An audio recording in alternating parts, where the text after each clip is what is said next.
ठीक है। अब हम आते हैं लिस्ट राइटर में। ये दो मॉडल अलग अलग वर्क करते हैं। तो ये जो अभी हमने सेटिंग की है ये बेसिकली इसकी लिस्ट राइटर के साथ अटैच है, तो यहाँ पे ये काम करेगा। अगर मैंने यहाँ पे इमेजेस सेटिंग में लगाई हैं जी 3, तो लिस्ट राइटर हमें सेटिंग करके देगा जी 3 इमेजेस की। अच्छा, उसमें कुछ चीज़ें हमने यहाँ पे कुछ चीज़ें हैं जी। अगर आपने फॉर एग्जांपल ये पंस के आर्टिकल हैं, तो मैं लिखता हूँ जी 100 पंस, यहाँ मैं 300 लिख लेता हूँ, या मैं 200 फॉर एग्जांपल मैं कहता हूँ 150। तो यहाँ पे आपने अपने पंस की तादाद मुकर्रर करनी है। उसके बाद यहाँ पे कीवर्ड्स आपने ऐड कर देने हैं। फॉर एग्जांपल मैं कहता हूँ जी 150 डॉग पंस, ठीक है। उसके बाद कह देता हूँ 150 क्या होता है जी जिंजर पंस, ठीक है। कोई मतलब आप इस तरह के चाहे आप 100 लिख दें यहाँ पे, तो आपके वो सारे लिखेगा। लेकिन आपकी इमेजेस का लिमिट आपने माइंड में रखनी है कि जी वो एक अकाउंट आपकी तकरीबन 100 से 120 130 या 150 तक भी चला जाता है। तो आपने यहाँ पे कीवर्ड और उसके हिसाब से देखना है। फॉर एग्जांपल आपने 5 इमेजेस एक आर्टिकल में देनी है, तो आपने यहाँ 20 कीवर्ड पे देने, ये 20 पे इमेजेस बना के देगा। तो उसके बाद आप वो क्लाउडफ्लेयर चेंज कर लेना, दोबारा फिर आप यहाँ पे आ सकते हैं। अच्छा, उसके बाद लिखा है skip items that already published on this.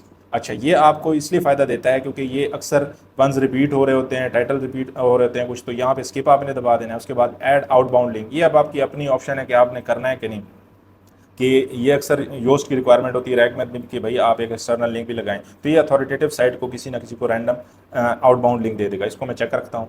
उसके बाद सेट फोकस की फ्रेज मेटा डिस्क्रिप्शन योस्ट में, ये जो मैंने प्लग इन किया था इधर हमने जो अभी किया था ये वाला फोकस कीवर्ड ब्रिज, तो ये जो ब्रिज वाला प्लगइन है बेसिकली ये काम करता है। अगर आप इसको चेक रखेंगे तो ये आपकी ऑटो ऑन पेज ऑन कर देगा और उसमें कीवर्ड वगैरह सारा कुछ एंटर कर देगा।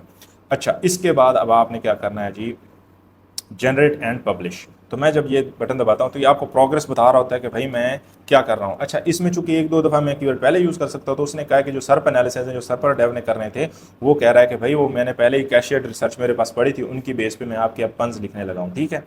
तो ये इस तरह ऑटोमेटिकली शुरू हो जाएगा। इसको 20 दिए होंगे तो ये 20 लिखेगा, 100 दिए होंगे तो ये 100 लिखेगा, इस लगा रहेगा तब तक।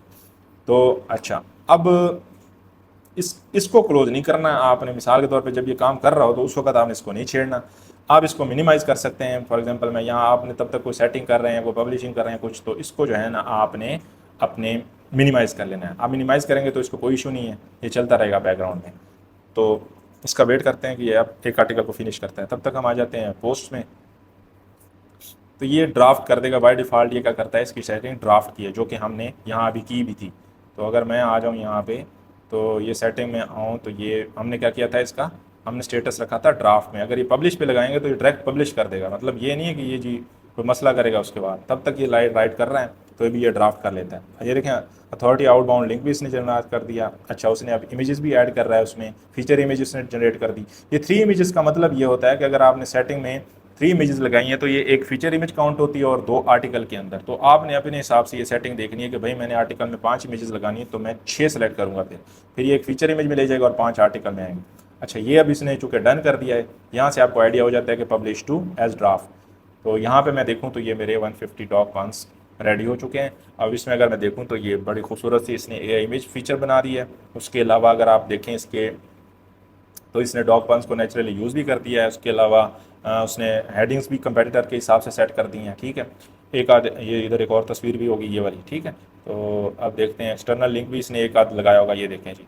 तो ये इसने जर्नल, अब मैं अगर इसको एडिट करता हूँ तो ये इसको देखना आप, ये इसका बाय डिफ़ॉल्ट योस्ट जो है यहाँ पे ग्रीन होगा, ठीक है। ये देखें, अब मैंने कुछ भी नहीं किया, जो सब ग्रीन है, रीडेबिलिटी भी ओके है इसकी, और कीवर्ड भी इसने ऑटोमेटिकली, इसने ये देखें ना एक फोकस की फ्रेज भी लगाया हुआ है। और अगर मैं इसको पब्लिश करता हूँ तो ये आप देखेंगे कि इसका जो स्लग है वो भी ऑप्टिमाइज है। ये देखना, ये देखें, ये स्लग भी इसका ऑप्टिमाइज हो गया।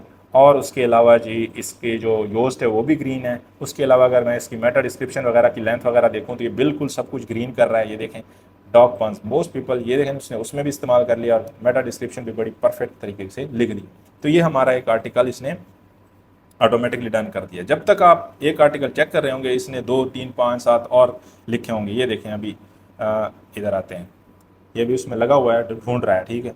तो आपने बस इसको कमांड देकर अपने दूसरे काम में लग जाना है। जैसे ही वो पूरे करे, मतलब घंटे में तकरीबन ये 100 से 150 आर्टिकल लिख सकता है। इसकी स्पीड इतनी है, जल्दबाजी नहीं करनी क्योंकि पहले भी तो बड़ा टाइम लगता था इसमें। तो ये इतनी स्पीड अच्छी है, इससे ज़्यादा स्पीड लगाएंगे तो फिर शायद क्वालिटी थोड़ी डाउन हो जाए। अच्छा, अब ये तो हो गया जी इसका हमारा लिस्ट राइटर। लिस्ट राइटर में हमारे पास निशेस जो लिस्टिकल टाइप होती हैं, कैप्शंस भी आप बना सकते हैं, प्रेयर्स की नीश हो सकती है, कोट्स की हो सकती है, बायो, इंस्टाग्राम वगैरह की जो अंदर रिडल्स जोक्स, वो आप कोई भी लिस्ट अप्लाई, सेम रूल होगा वहाँ पे, ठीक है, इसने इसी तरह काम करना है।